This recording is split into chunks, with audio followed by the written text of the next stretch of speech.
નમસ્તે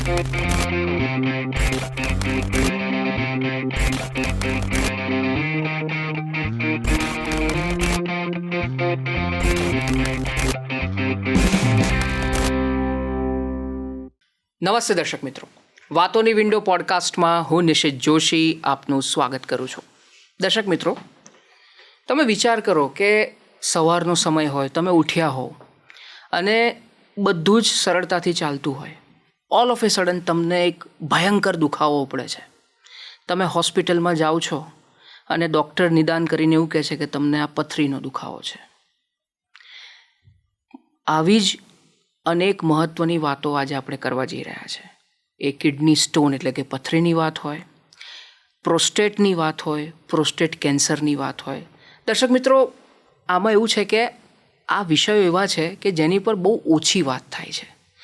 અને જ્યારે પણ સામાન્ય દર્દીઓ આવી નાના નાના ઇસ્યુઝ, એમને કોઈકને યુરિનમાં ઇન્ફેક્શન એટલે કે પેશાબમાં ઇન્ફેક્શન થયું હોય કે પછી આવા કોઈ સામાન્ય દુખાવા થતા હોય, ત્યારે એ લોકો એને અવગણે છે. અને પછી જ્યારે ડૉક્ટરને બતાવવા જાય છે, જ્યારે દુખાવો અસહ્ય થાય છે, ત્યારે બહુ મોડું થઈ ચૂક્યું હોય છે. અને એવું પણ થાય છે કે કોઈક વખત કેન્સર જેવા અસાધ્ય બીમારીમાં પણ આ દુખાવાઓ પરિણમતા હોય છે. હું પ્રોસ્ટેટ કેન્સરની વાત કરું છું. ત્યારે આજે આપણે આ ચર્ચા કરવાની છે, આના તમામ પાસાઓ વિશે વાત કરવાની છે. અને આ ચર્ચા કરવા માટે આપણી સાથે સ્ટુડિયોમાં ઉપસ્થિત છે એક સિનિયર યુરોલોજિસ્ટ. આ યુરોલોજિસ્ટ એવા છે કે માત્ર ગુજરાતમાં નહીં પણ સમગ્ર દેશમાં એમનું બહુ જ મોટું નામ છે. એઓ અત્યારે યુરોલોજી સોસાયટી ઓફ ઇન્ડિયા વર્ષ 2026માં એ પ્રેસિડેન્ટ ઇલેક્ટ થયા છે અને વર્ષ 2027માં તેઓ પ્રેસિડેન્ટ બનશે યુરોલોજી સોસાયટી ઓફ ઇન્ડિયાના. આ ઉપરાંત ગુજરાત યુરોલોજી સોસાયટી છે એના પણ એ પ્રેસિડેન્ટ રહી ચૂક્યા છે. અનેક રિસર્ચ કરી ચૂક્યા છે. ઘણા બધા દર્દીઓને એઓ સારવાર આપી ચૂક્યા છે, એમને સાજા કરી ચૂક્યા છે. આજે આપણે વાત કરીશું જાણીતા યુરોલોજીસ્ટ ડૉક્ટર કંદર પરીખ સાથે. ડૉક્ટર સાહેબ, ખૂબ ખૂબ સ્વાગત છે. અને તમે આટલી વ્યસ્તતામાંથી તમે સમય ફાળવ્યો એ બદલ આપનો પહેલાં તો ખૂબ ખૂબ આભાર. જેમ મેં ઇન્ટ્રોડક્શનમાં ડૉક્ટર સાહેબ કીધું કે ઘણી બધી વાતો આપણે કરવાની છે. આજે દરેક જે સમસ્યાઓ છે આપણા પ્રેક્ષકોની, એની સમસ્યાનું સમાધાન આપવાનો આજે આપણે પ્રયત્ન કરીશું.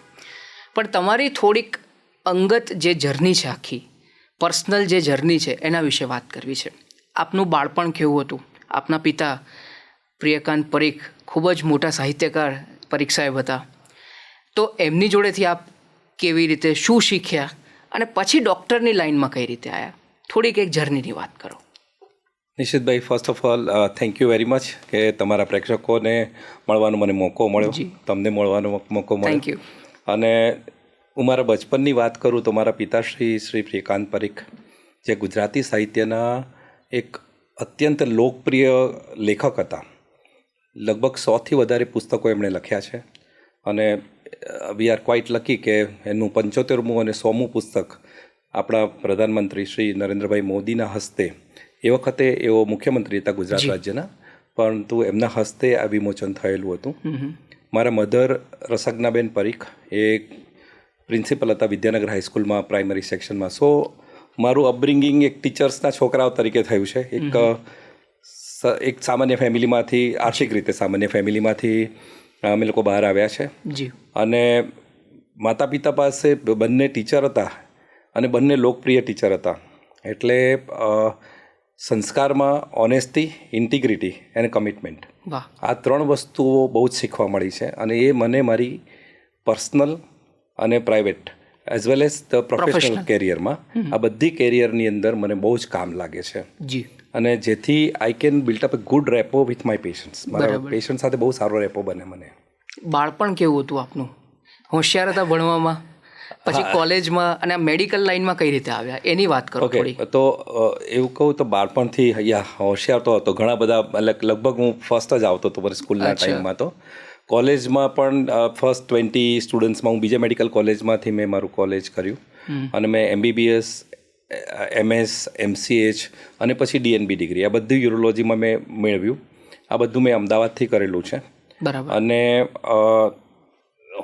ઓફકોર્સ ડૉક્ટર્સ થયા હોય એટલે ને આ વખતે તમે જ્યારે મેરિટ પર ગયા હોય ત્યારે હોશિયાર તો હો, જી. ઘણા બધા હોશિયાર છોકરાઓ બી હતા સાથે. પણ પહેલાથી જ વિચાર હતો કે ડૉક્ટર જ બનવું છે? હવે ફેમિલીમાં કોઈ ડૉક્ટર હતું નહીં, શું વાત એટલે મા બાપની બી એવી ઈચ્છા હતી. અને પહેલાના જમાનામાં તો તમને ખબર છે જી, કે જી. એવું જ હતું કે ભાઈ ડૉક્ટર, એન્જિનિયર કે ચાર્ટર એકાઉન્ટન્ટ થાય તો જ સારા કહેવાય. પરફેક્ટ. અને ફેમિલીમાં પણ કોઈ પણ ડૉક્ટર નહોતું, એટલે મા બાપની બી ઈચ્છા હતી અને મારી પોતાની બી ઈચ્છા હતી. એટલે ડૉક્ટર હું બાય ચોઇસ છું અને એટલે જ મને કોઈ રિગ્રેટ નથી ડૉક્ટર થવાનું. મને બહુ આનંદ છે. પણ સાહેબ, બીજો પ્રશ્ન એવો થાય કે ડૉક્ટર MD થાય કે કાર્ડિયોલોજિસ્ટ થાય કે બીજા, આ યુરોલોજી સબ્જેક્ટ પસંદ કરવાનું કોઈક વિશેષ પ્રયોજન હતું કે? હા, એનું મુખ્ય કારણ એ છે કે જ્યારે અમે લોકો MS કરતા હોય, MBBS પછી MS કરી, જનરલ સર્જરી બધાએ કરવું પડે, ત્યારે જે મારા બોસ હતા એ યુરોલોજીમાં ખાસું કામ કરતા હતા. Institute of kidney disease, IKD અત્યારે કહેવાય છે. એમાં અમે લોકો ટ્રાન્સપ્લાન્ટના ઓપરેશન કરવા એમને આસિસ કરવા જતા.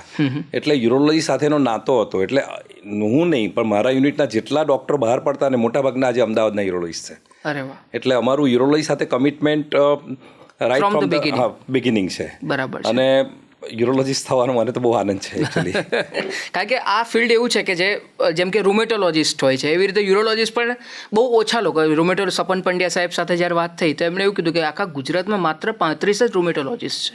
એટલે આ લેવલના જ્યારે કામગીરી થતી હોય ત્યારે હેડ્સ ઓફ છે કે તમે આટલા જટિલ વિષયને લોકો સમક્ષ રજૂ કરો ને લોકોના ઈલાજ, કારણ કે આ બહુ અગત્યનો પાસું છે આપણા શરીરનું, યુરોલોજી. કરેક્ટ. હવે હું વિષય ઉપર સર ધીરે ધીરે આવું છું. યુરોલોજિસ્ટની વાત કરી, તમે યુરોલોજિસ્ટ છો. મારે બહુ બેસિક પ્રશ્ન છે, યુરોલોજી એટલે શું? યુરોલોજી એટલે એ ડૉક્ટર કે જે પેશાબ અને ઇન્ફર્ટિલિટી ઇમ્પોર્ટન્સીના, એટલે એન્ડ્રોલોજી સબ્જેક્ટ છે એના ડૉક્ટરો. એટલે કિડનીની નળી, પેશાબની કોથળી, પ્રોસ્ટેટ તથા જેને બાળકો ના થતા, સંતતિ ના થતા હોય કે પછી ફિઝિકલ રિલેશનશિપમાં પ્રોબ્લેમ થતા હોય એને એન્ડ્રોલોજી કહેવાય. બરાબર. એના ડૉક્ટર્સને ના સર્જન ડૉક્ટર. બે ડિફરન્સ છે, એક યુરોલોજી અને નેફ્રોલોજી. બરાબર છે. બંને કિડનીના ડૉક્ટર, બ્રોડલી બધા કિડનીના ડૉક્ટર કહેવાય અમે બધા. રાઈટ. પણ કિડનીના ફિઝિશિયન ડૉક્ટરને નેફ્રોલોજીસ્ટ કહેવાય. કિડનીના સર્જન ડૉક્ટર એટલે કે જે લોકો ઓપરેશન કરે, કિડનીની પથરી, પ્રોસ્ટેટ, પેશાબની કોથળી, એના કેન્સર, આ બધાના જે ઓપરેશન કરે એ, અને રિનલ ટ્રાન્સપ્લાન્ટ, કિડની ટ્રાન્સપ્લાન્ટ અમે લોકો કરીએ. એટલે અમે લોકો સર્જન ડૉક્ટર છે કિડનીના, એટલે યુરોલોજિસ્ટ. બરાબર છે. તો બીજો પ્રશ્ન એવો થાય સાહેબ કે આ યુરોલોજિકલ સમસ્યાઓ જે છે એ પુરુષ અને મહિલા બંનેને થઈ શકે? પુરુષ, મહિલા અને બાળકો બધાને થઈ શકે. યસ. અચ્છા, બાળકોને પણ થઈ શકે? યસ, બાળકોમાં પણ ઘણા બધા, મેઇનલી યુરિનરી ટ્રેક ઇન્ફેક્શન, પથરી અથવા તો કન્જેનિટલ એબનોર્માલિટી, એટલે કે જન્મજાત કેટલીક એબનોર્માલિટી હોય ઓર્ગનની અંદર. અચ્છા. તો એ બાળકોમાં ઘણા બધા કેસીસ જોવા મળી શકે. બરાબર છે. સામાન્ય રીતે જોવા જઈએ તો યુરોલોજિકલ કેવા પ્રકારની સમસ્યાઓ આવતી હોય છે? તમારા આટલા અનુભવમાં તમે કેવા પ્રકારની સમસ્યાઓ જોઈ છે? ઓકે, તો મુખ્યત્વે કિડનીની પથરી, યુરિનરી ટ્રેક ઇન્ફેક્શન, કિડનીના કેન્સર, પ્રોસ્ટેટના કેન્સર, અને બ્લેડર, પેશાબની કોથળીના કેન્સર, આ બધા મોસ્ટ કોમન પેશન્ટ્સ હોય છે. મોટાભાગના પેશન્ટ્સ આમાંથી જ આવતા હોય છે.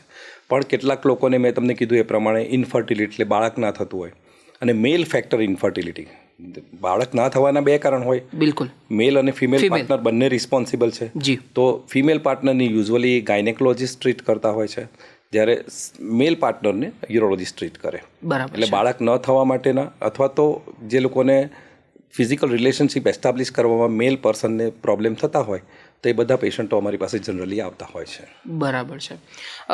બીજો પ્રશ્ન એવો થાય છે સર કે વારંવાર પેશાબ જવું અથવા તો પેશાબ કરવાની ઈચ્છા થવી, તો આ કોઈ બીમારીનું કારણ હોઈ શકે આપની દ્રષ્ટિએ? આ થોડીક વિગતે વાત કરો, કારણ કે બહુ ઇમ્પોર્ટન્ટ પ્રશ્ન છે. આ બહુ જ કોમન પ્રોબ્લેમ છે, અને એ પુરુષો, સ્ત્રીઓ અને બાળકો ત્રણમાં પ્રોબ્લેમ જોવા મળે છે. પેશાબ કરવાની ફ્રીક્વન્ટ યુરિનેશન. દરેકના કારણો જુદા જુદા છે. મેલ પર્સન્સ હોય તો મેલ પર્સનમાં યુઝ્યુઅલી યંગ માણસ હોય તો એની અંદર યુરિનરી ટ્રેક ઇન્ફેક્શન બહુ જ કોમન છે. એને કારણે આ ટાઈપની સિમ્ટોમ્સ સાથે પેશન્ટ આવતું હોય. જ્યારે ઓલ્ડ એજમાં આવતા હોય માણસો તો યુઝ્યુઅલી એ લોકોને પ્રોસ્ટેટને લગતી બીમારી હોય. બરાબર છે. આઈ થિંક કદાચ આપણે જ્યારે પ્રોસ્ટેટ વિશે ડિસ્કસ કરશું ત્યારે આપણે ડિટેલમાં ડિસ્કસ કરશું. અને સિમિલરલી બાળકોમાં બી, અને એસ્પેશિયલી ફિમેલ ચાઇલ્ડની અંદર be urinary tract infection more common as compare to boy. So આ રીતના ત્રણને અફેક્ટ થાય. દરેકના કારણો જુદા જુદા છે. અચ્છા, ઓકે. તમે સર યુટીઆઈની વાત કરી, યુરિનરી ટ્રેક ઇન્ફેક્શન. તો પહેલાં તો આ યુટીઆઈ એટલે શું, આ ઇન્ફેક્શન કેવી રીતે ફેલાય છે અને એના માટેના લક્ષણો જો જોઈએ, પ્રારંભિક લક્ષણો, તો એ કેવા પ્રકારના હોય છે? હવે જે રીતે મેં તમને શરૂઆતમાં જ કીધું કે આખો ટ્રેકમાં કોઈ બી જગ્યાએ ઇન્ફેક્શન હોય ને એટલે પેશન્ટનું પ્રેઝન્ટેશન યુરિનરી ટ્રેક ઇન્ફેક્શન તરીકે આવે. કિડનીનું ઇન્ફેક્શન હોય, પેશાબની કોથળીનું ઇન્ફેક્શન હોય કે પ્રોસ્ટેટનું ઇન્ફેક્શન હોય, એટલે જનરલ ટર્મ્સમાં અમે લોકો યુટીઆઈ કહીએ છીએ. એટલે યુરિનરી ટ્રેકનું ઇન્ફેક્શન, દેટ ઇઝ યુટીઆઈ. બરાબર, રાઈટ. હવે યુરિનરી ટ્રેક ઇન્ફેક્શનના સિમ્ટમ્સની અંદર મોસ્ટ કોમન સિમ્ટમ એ છે કે ફ્રીક્વન્સી ઓફ યુરિન, વારે ઘડીએ બાથરૂમ જવું પડે, રાત્રે વારે ઘડીએ જવું પડે, પેશાબ કરવામાં તકલીફ પડે, થોડું પેઇન થાય અને ડિસ્યુરિયા કહેવાય. એટલે પેશાબ કરવા જાવ ત્યારે માણસને દુખાવો થઈ શકે. એમાં કંટ્રોલ જો શરૂઆતથી જ ના લેવામાં આવે તો પછી કોઈક પેશન્ટ્સને બ્લીડિંગ બી થતું હોય છે, બ્લડ ઇન યુરિન આવે, યુરિનમાં બ્લડ આવે, અને ઘણી બધી વખતે પેશન્ટને ટેમ્પરેચર પણ આવતું હોય છે, તાવ આવે.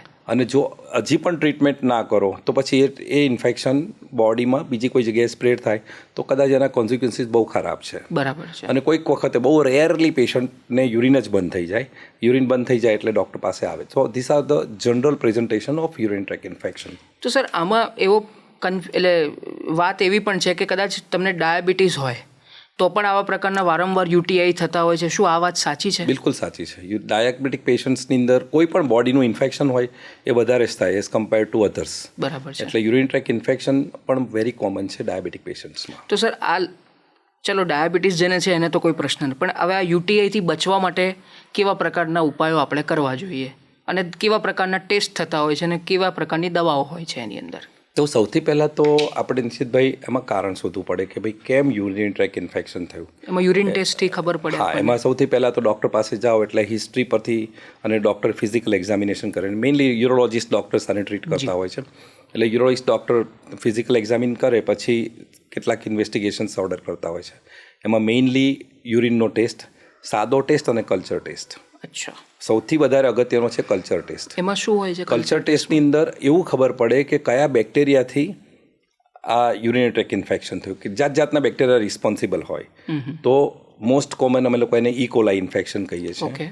તો કયા બેક્ટેરિયાથી ઇન્ફેક્શન થયું એ જાણવું જરૂરી છે. બરાબર છે. કેટલું ઇન્ફેક્શન થયું એ જાણવું જરૂરી છે, અને એમાં કઈ દવા ઇફેક્ટિવ થાય છે. એટલે કલ્ચર એન્ડ સેન્સિટિવિટી એવું કહેવાય. એટલે કઈ દવા આ યુરિનરી ટ્રેક ઇન્ફેક્શનમાં માફક પડશે એનું એક આખો ચાર્ટ આવે, અને ડૉક્ટર એના પ્રમાણે તમને ક્યાં તો ઓરલ ટેબ્લેટ્સ આપે ક્યાં તો ઇન્જેક્ટેબલ આપે, ડિપેન્ડિંગ ઓન ધ સિવિયરિટી. બરાબર છે. સર તમે આગળ જે મેલ ઇનફર્ટિલિટીની વાત કરી, તમે જેમ કીધું કે ભાઈ ફિમેલ ઇનફર્ટિલિટી હોય તો એ ગાયનેકોલોજિસ્ટ જોવે, મેલ ઇનફર્ટિલિટી હોય તો એ યુરોલોજિસ્ટ જોવે.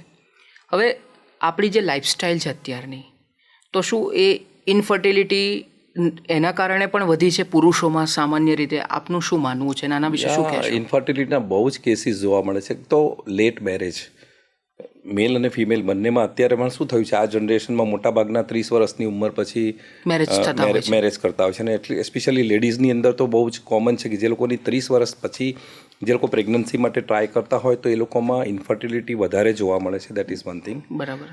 બીજું, મેલની અંદર અત્યારે લાઈફસ્ટાઈલ, સ્ટ્રેસ અને સ્મોકિંગ એન્ડ આલ્કોહોલ, આ બધા જ ફેક્ટર્સ બહુ જ ઇમ્પોર્ટન્ટ રોલ પ્લે કરે છે ઇન્ફર્ટિલિટી માટે. બરાબર છે. મેલની વાત કરી સર, તો મહિલાઓ સંબંધિત યુરોલોજિકલ સમસ્યાઓની થોડીક વિગતે વાત કરો કે એ કેવા પ્રકારની સમસ્યા હોય છે એની અંદર? સો મહિલાઓમાં મુખ્યત્વે યુરિનરી ટ્રેક ઇન્ફેક્શન. બરાબર છે. એ સૌથી કોમન છે. પછી કિડનીની પથરી. બરાબર. આ બીજો. ત્રીજો એક બહુ જ અગત્યનો ઇસ્યુ છે એ સ્ટ્રેસ યુરિનરી ઇન્કોન્ટિનન્સ. એટલે કે એના વિશે વાત કરો. ખાંસી, છીંક, ઉધરસ આવે ત્યારે યુરિન લીક થઈ જાય, આને સ્ટ્રેસ યુરિનરી ઇન્કોન્ટિનન્સ કહેવાય. યુઝ્યુઅલી પેરીમેનોપોઝલ પીરિયડ, એટલે કે મેનોપોઝના 5 વર્ષ પહેલાં અને 5 વર્ષ પછી, એ જે પીરિયડ છે ને એ પીરિયડમાં બહુ જ પેશન્ટ્સો અમને સ્ટ્રેસ યુરિનરી ઇન્કોન્ટિનન્સના જોવા મળે છે. પરંતુ એક જાતની શરમને કારણે, કારણ કે આ એક સોશિયલ સ્ટિગ્મા છે કે ભાઈ આવું થાય તો એવું પેશન્ટને એવું લાગે છે. એટલે પેશન્ટ એક તો આપણા ઇનફેક્ટ એવું થયું છે કે ઘણી બધી વખતે શરમને મારે ના આવે, ક્યાં તો પછી એવું માની લે કે ભાઈ આવું તો થાય જ એમ કે ભાઈ મારા દાદીને બી થતું હતું, મારી મધરને બી થતું હતું, એટલે મને બી થાય, એટલે લોકો પેડ મૂકીને ચલાવતા હોય છે. આ બધા બહુ જ પેશન્ટ્સ છે. એટલે એકચ્યુઅલી તો એવું કહેવાય છે કે 4માંથી 1 લેડીઝને આ પ્રોબ્લેમ થાય છે મેનોપોઝલ પ્રોગ્રામમાં એ ટાઈમ પર. હવે કદાચ એની ઇન્ટેન્સિટી ઓછી હોય કાં તો વધારે હોય. ઘણા બધા દર્દી એવા જોવા મળે છે કે જે કોઈ વખત તમારા ઘરમાં સોફા પર કે એના પર બેઠા હોય ને, ખાંસી આવે, છીંક આવે, એકદમ હસી જાય, જોરથી હસે તો પણ લીક થઈ જાય ને આખું બધું બગડે. એટલે એ લોકોની સોશિયલ લાઈફ પછી છે ને બહુ સારી નથી રહેતી. તે અવોઇડ ગોઈંગ આઉટસાઇડ. એ બધા પ્રોબ્લેમ થાય છે. અને સ્મેલ આવે, એ એરિયામાં ઇન્ફેક્શન થાય, એ બધી સ્કિન ખરાબ થઈ જાય. આ બધા પ્રોબ્લેમ બહુ થાય છે. તો આઈ થિંક જ્યારે મને આ મોકો મળ્યો તમારી સાથે વાત કરવાનો, તો I think I will request કે જો કોઈને આવો પ્રોબ્લેમ હોય તો પ્લીઝ મહેરબાની કરીને તમારી નજદીકમાં જે બી યુરોલોજીસ્ટ ડૉક્ટર હોય એને પ્લીઝ મળો. અને એનું સોલ્યુશન બહુ જ સારા છે અત્યારે તો સોલ્યુશન્સ. બરાબર છે. એટલે તમારો આ પ્રોબ્લેમમાંથી તમને ઇમિડિયેટ છુટકારો બી મળી શકે એમ છે. તો દર્શક મિત્રો, જેમ ડૉક્ટર કંદર પરીખ સાહેબે કીધું કે આવા પ્રકારની કોઈ પણ સમસ્યા હોય તો એ શરમાવાના બદલે સીધા ડૉક્ટર પાસે જાઓ. કોઈ પણ પ્રકારની સ્ટિગ્મા રાખ્યા વગર. એ તમારા આરોગ્ય માટે એટલું જ સારું છે, નહીંતર પછી બહુ મોડું થઈ જશે એના કારણે. ડૉક્ટર સાહેબ, તમે યુરોલોજીકલ સમસ્યાની વાત કરી, એના પરથી હું સ્પેસિફિક સમસ્યાઓ પર આવું છું. અને આઈ થિંક તમારા જોડે જ એક ટ્રેમાં ઘણા બધા પથ્થરો પડેલા છે, એટલે હું પથરીની વાત કરીશ. તો મને પહેલાં એમ કહો કે આ જે દેખાય છે ટ્રેમાં, તો આ બધી માનવ શરીરમાંથી કાઢેલી પથ્થરીઓ છે, અને પથરી એટલે શું? ઓકે, તો પહેલાં તો તમને કહું કે આ જે કંઈ તમને દેખાય છે આ પેપર વેઇટ જેવું લાગે છે, રાઈટ? પણ આ પેપર વેઇટ નથી. ખરેખર માણસના શરીરમાંથી કાઢેલી, એની યુરિનરી બ્લેડરમાંથી કાઢેલા આ સ્ટોન છે. એનો શેપ જુઓ તો એનો શેપ રાઉન્ડ છે. યુરિનરી બ્લેડર ગ્લોબ્યુલર હોય, એટલે તમને આ ટાઈપની પથરી જોવા મળે. આટલી મોટી? આટલી મોટી. આ તો કદાચ જે લોકો પહેલાંના જમાનામાં તો કદાચ આનાથી વધારે મોટી પથરી બી થતી હતી. હવે આ બધા ઓપન સર્જરી કરીને, એટલે ટાંકાવાળા ઓપરેશન કર્યા છે, એટલા માટે આ પથરી આપણને આખી જોવા મળે છે. પરંતુ હવેના જમાનામાં અમે લોકો જે ઓપરેશન કરીએ છીએ બધા એન્ડોસ્કોપિક અને લેઝર ટ્રીટમેન્ટથી કરીએ છીએ, કે એમાં કોઈ પણ જાતની ચીરફાડ નથી આવતી. એટલે ધારો કે આ પથરી બી છે તો આ ઓપન કરેલી છે પથરી, એટલે જ તમને આખી જોવા મળે છે. જ્યારે અમે એન્ડોસ્કોપિક ઓપરેશન કરીએ ત્યારે આવી રાઉન્ડ પથરી મળે નહીં. પણ આ તમે જુઓ કે એનો અવાજ આવે છે, રાઈટ? એટલે એકદમ હાર્ડ સ્ટોન છે. એટલે એવું નથી તમને કોઈને એવું લાગે રસ્તામાંનો પથ્થર છે, પણ તમે જુઓ કે આટલી બધી હાર્ડ સ્ટોન છે, રાઈટ?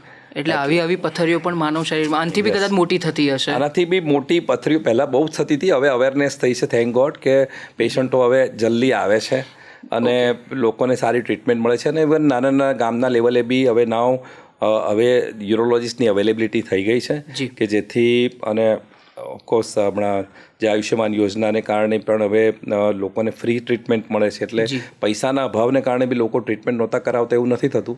એટલે પથરીની બહુ જ સારા ઈલાજ અને ગામે ગામે થાય છે હવે તો. એટલે આ પથરીઓ તો જોઈ, પણ આપણે દર્શકોને થોડુંક સરળ ભાષામાં સમજાય કે આ પથરી એટલે શું અને આ પથરી કેમ થાય? ઓકે, કદાચ આ છે ને ક્વેશ્ચન મને સૌથી વધારે પૂછાતો પ્રશ્ન છે મારી જિંદગીમાં એઝ અ યુરોલોજીસ્ટ. અને કદાચ કોઈ બી યુરોલોજીસ્ટને આ પ્રશ્ન વારે ઘડીએ પૂછાય છે. ઘણા બધા પેશન્ટો કે સર, મારા ઘરમાં અમે બધા સદસ્યો છે, બધા એક જ સરખું ખાવાનું ખાઈએ છીએ, એક જ સરખું પાણી પીએ છીએ, છતાં મને પથરી થઈ અને મારા હસબન્ડને કે મારી દીકરીને કે મારા પત્નીને કેમ પથરી ના થઈ, અને મને તો પાછી પથરી વારે ઘડીએ થાય છે. તો એકચ્યુઅલી જોવા જઈએ તો દરેક વ્યક્તિમાં એના કારણ જુદા જુદા હોય છે. પણ હું એક જનરલાઇઝ રીતે તમને કહું તો પહેલાં આપણે સમજીએ કે કિડની, જે ઈશ્વરે આપણને દરેક વ્યક્તિને 2 કિડની આપેલી છે. હવે કિડનીનું મુખ્ય કામ શું છે કે શરીરની અશુદ્ધિઓ એ બહાર કાઢવાનું યુરિન વાટે, પેશાબ વાટે. એટલે પેશાબનું ફોર્મેશન કિડનીમાં થાય.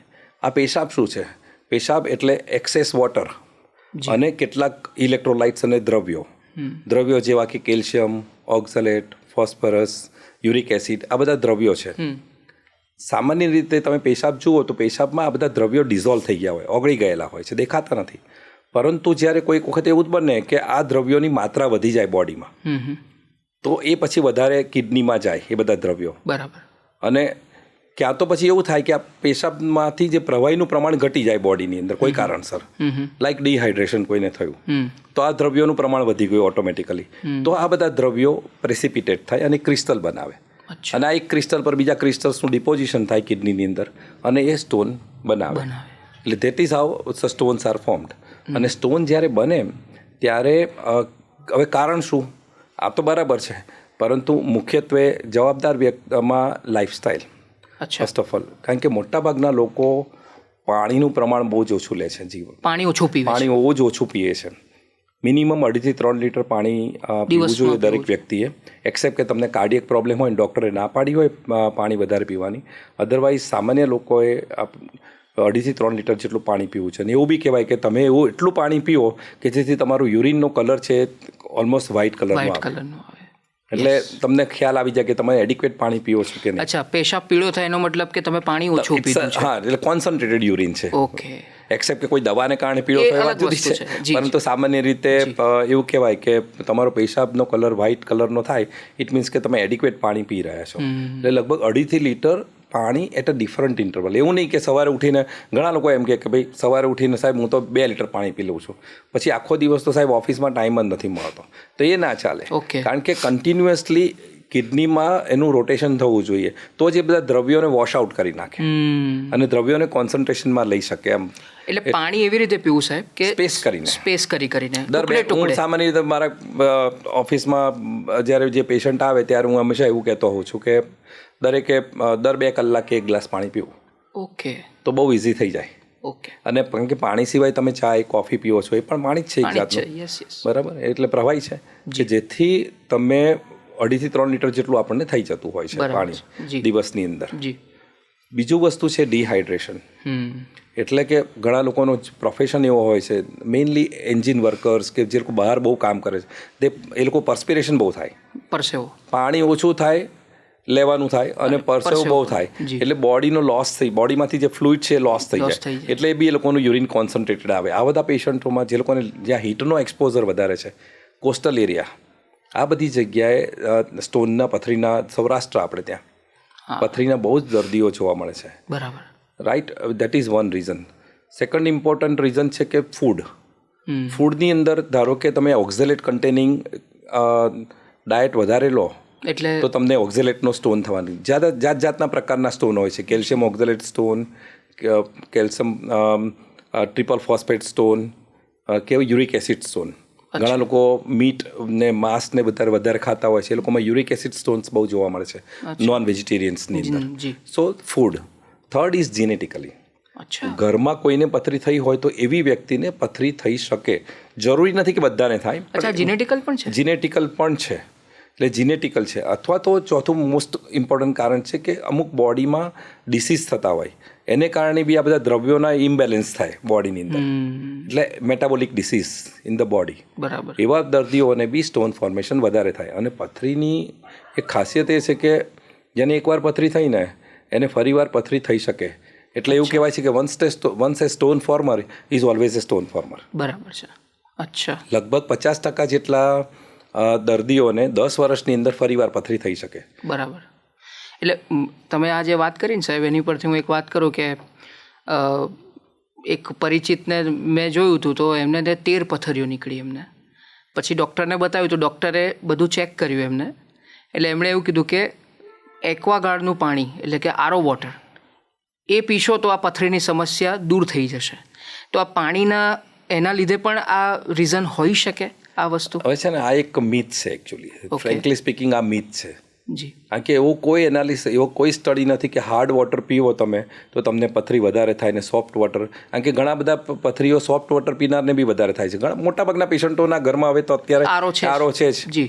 તો એ બધા પેશન્ટો આપણે પથરી સાથે આવે જ છે. એટલે એવું પહેલાં એવી એક માન્યતા હતી કે તમે હાર્ડ વોટર પીવો તો તમને પથરી વધારે થાય. એવું નથી. તમે પથરી, મેં તમને કારણ કીધા ને આ બધા કારણ અગત્યના છે. તમે જો વોટર ઇન્ટેક એડિક્વેટ રાખો તો ઘણા બધા પેશન્ટોમાં પથરીનું ફોર્મેશન તમે અટકાવી શકો એમ છો. બરાબર છે. અથવા તો આ દ્રવ્યો છે, તમે ફૂડ એવો તમે લો કે જેથી તમને એ દ્રવ્યો તમારા બોડીમાં ઓછા જાય કે જેથી તમે પથરીને પ્રિવેન્શન કરી શકો. બરાબર છે.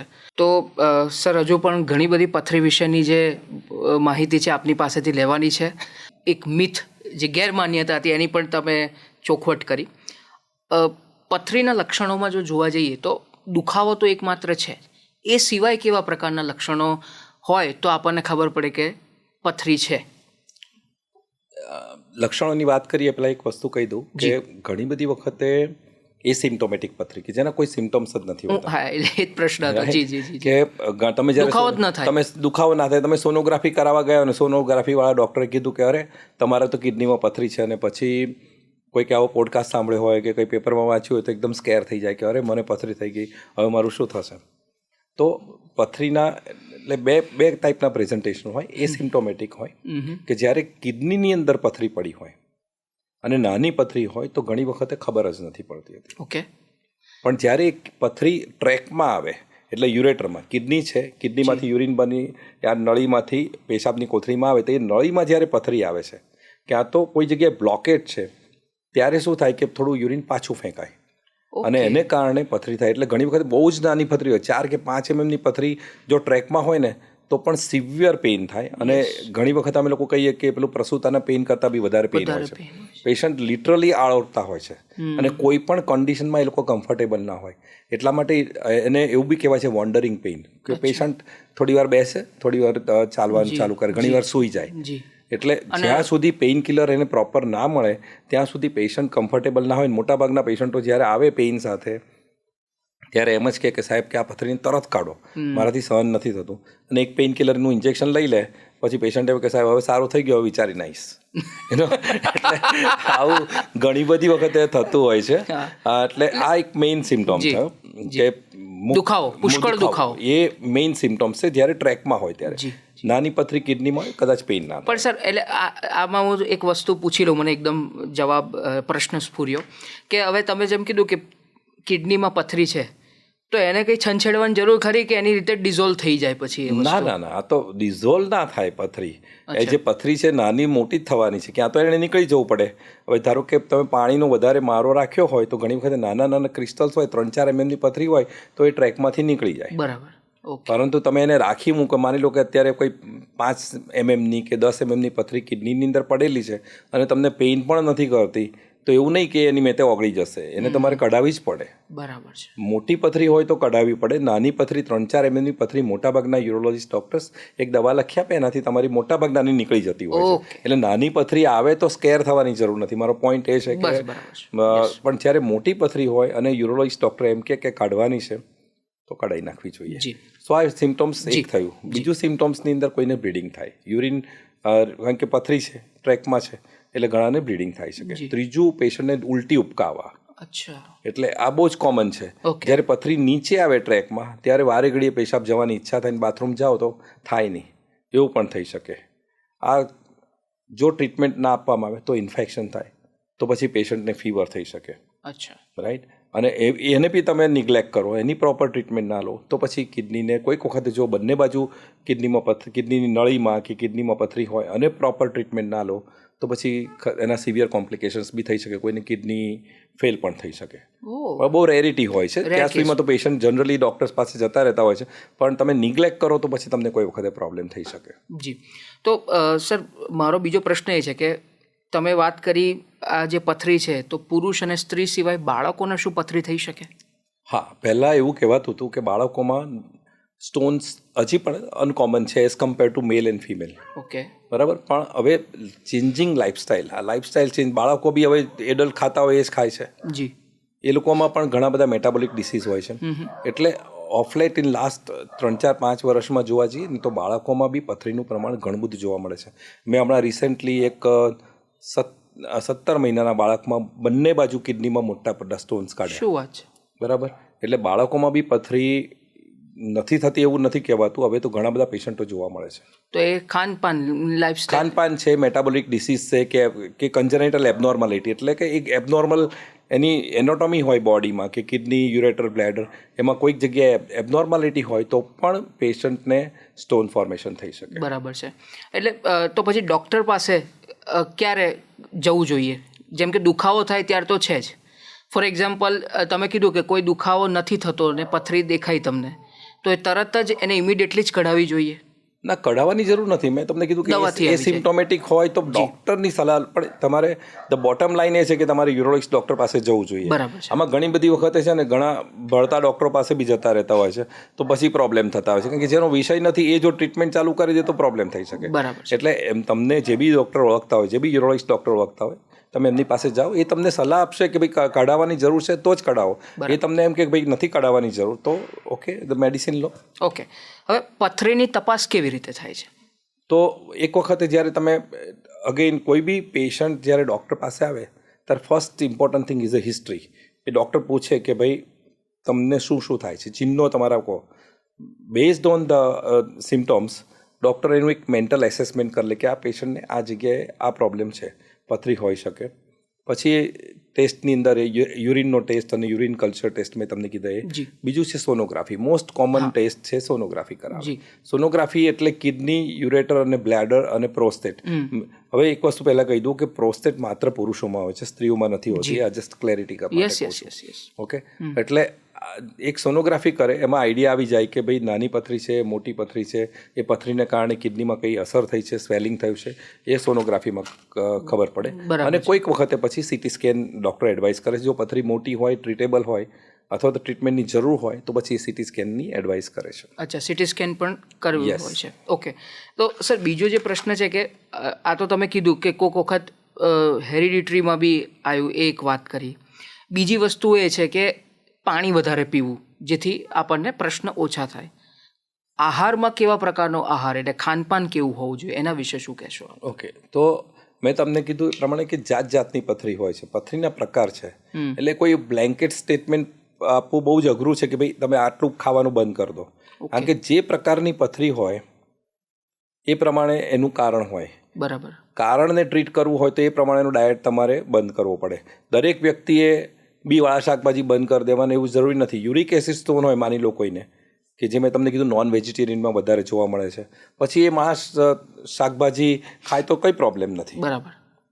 પણ જેને કેલ્શિયમ ઓક્ઝલેટ સ્ટોન, જે મોસ્ટ કોમન સ્ટોન છે, કેલ્શિયમ, હા કેલ્શિયમનો, કેલ્શિયમ ઓક્ઝલેટ સ્ટોન, તો એવા પેશન્ટોમાં ઓક્ઝલેટ કન્ટેનિંગ ડાયટ તમારે કમ્પેરેટિવલી ઓછો કરી નાખવો પડે. બરાબર છે. કારણ કે કેલ્શિયમ અને ઓક્ઝલેટ બંને એકબીજાને બાઇન્ડ કરી દે. એટલે તમારે એવું કરવું પડે કે આની માત્રા વધવી ના જોઈએ.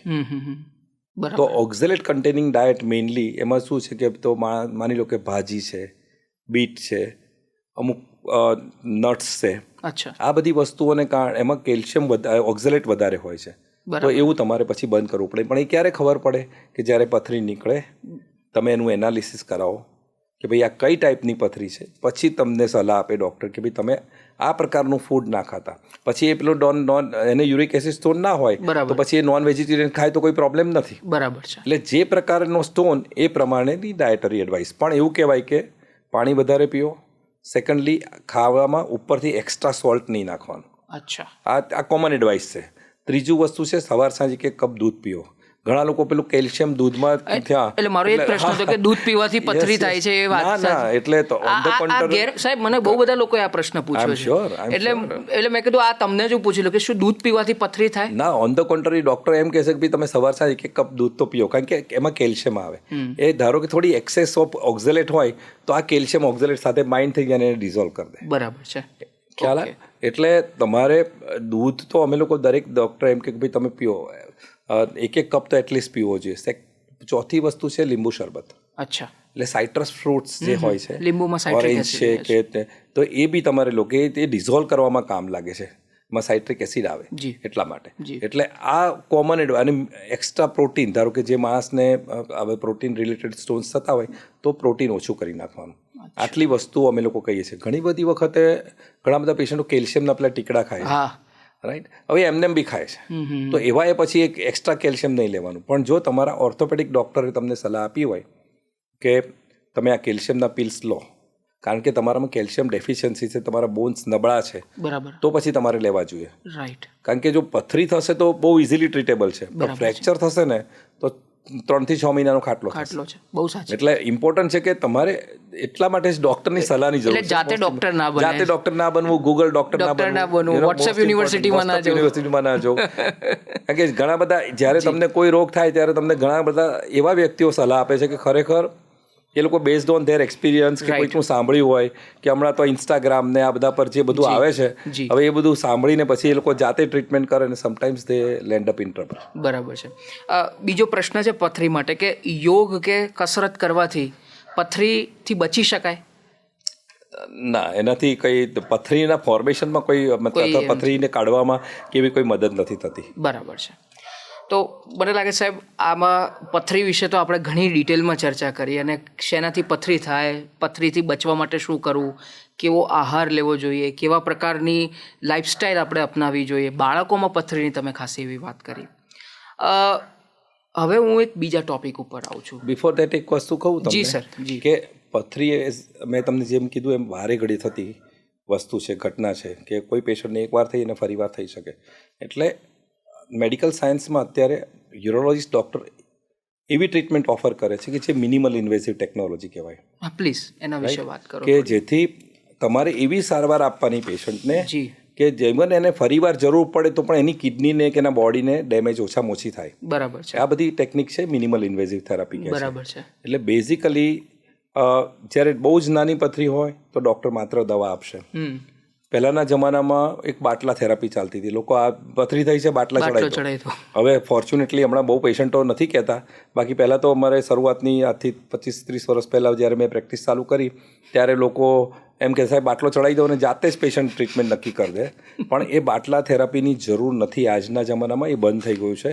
કારણ કે તમે જો મોઢાથી પાણી પી શકતા હોય તો તમારે બાટલો ચડાવવાની કંઈ જરૂર નથી. બરાબર છે. કારણ કે ઘણી વખત જો બ્લોકેડ હોય અને તમે પાણી વધારે પીઓ અને નીચે બ્લોકેડ છે, બરાબર છે, તો પછી એવા સંજોગોમાં બેક પ્રેશર વધારે થાય ને કિડનીને ડેમેજ બી થઈ શકે. બરાબર છે. એટલે બાટલા થેરાપીની રેરેસ્ટ ઓફ ધ રેર કેસમાં જરૂર પડે છે. બરાબર. હવે એની રિયલ ટ્રીટમેન્ટ શું છે? તો 3 ટાઈપની ટ્રીટમેન્ટ બહુ પ્રચલિત છે. ટાંકાવાળા આ જે બધી પથરીઓ કાઢી એ જમાનો મોરલેસ જતો રહ્યો છે. બહુ રેરલી ટાંકાવાળા ઓપરેશન કરવા પડે છે. તો અમે લોકો મિનિમલ ઇન્વેઝિવ ટેકનિક કરીએ કે એક છે લિથોટ્રિપ્સી, એટલે બહારથી કિરણ મારીને, જે ઘણા જનરલ ટર્મમાં એને શોક થેરાપી કહે, શોક્સ આપવાના, પણ ઇટ્સ લિથોટ્રિપ્સી કહે છે. સામાન્ય રીતે નાની પથરી હોય કિડનીની અંદર તો એના માટે બહુ ઇફેક્ટિવ થેરાપી છે. બીજી છે એન્ડોસ્કોપિક મેથડ. એન્ડોસ્કોપી મેથડની અંદર એક કિડનીમાં બેક સાઈડમાં પંક્ચર કરી અને કિડનીમાં દૂરબીન મૂકી અને પથરીને ટુકડા કરીને કાઢી નાખવાની. આ બહુ જ પ્રચલિત પદ્ધતિ છે. સપોઝિંગ આ સાઇઝનો સ્ટોન છે તમારી કિડનીમાં કે આવો સ્ટોન છે તમારી કિડનીની અંદર, તો એવા સંજોગોની અંદર કિડનીમાં પાછળથી પંક્ચર કરી અને એક ટ્રેક બનાવી અને એમાંથી સ્ટોનને ટુકડા કરીને કાઢી નાખી. અને ત્રીજી પદ્ધતિ જે અત્યારે બહુ જ પ્રચલિત છે, એનું પદ્ધતિનું નામ છે RIRS, એટલે રિટ્રોગ્રેડ ઇન્ટ્રારિનલ સર્જરી. અને મને કહેવામાં આનંદ થાય છે સર, હું એની પર જ ફ્લેક્સિબલ યુરેટ્રોસ્કોપી તમારા સમગ્ર વિશ્વમાં જાણીતી છે, આના વિશે થોડીક વિગતે વાત કરો. તો એ પદ્ધતિ ફ્લેક્સિબલ યુરેટ્રોસ્કોપી કે જે 2007માં થી હું કરું છું આ પદ્ધતિ, અને કદાચ ઇન્ડિયામાં લોકો 4-5 ડોક્ટરો જસ્ટ ચાલુ કરી હતી, અને કદાચ ઇન્ડિયામાં એને પ્રચલિત કરવામાં મારું બહુ મોટું યોગદાન છે. બિલકુલ સર, અને મને આનંદ છે કે એની પર જ આવવાનો હતો. આફ્ટર ધેટ કે ઘણા બધા મારા યંગ યુરોલોજી કલીગ્સે આ ટેકનિક અપનાવી છે અને તે આર ડુઇંગ. શું છે આ ટેકનિક?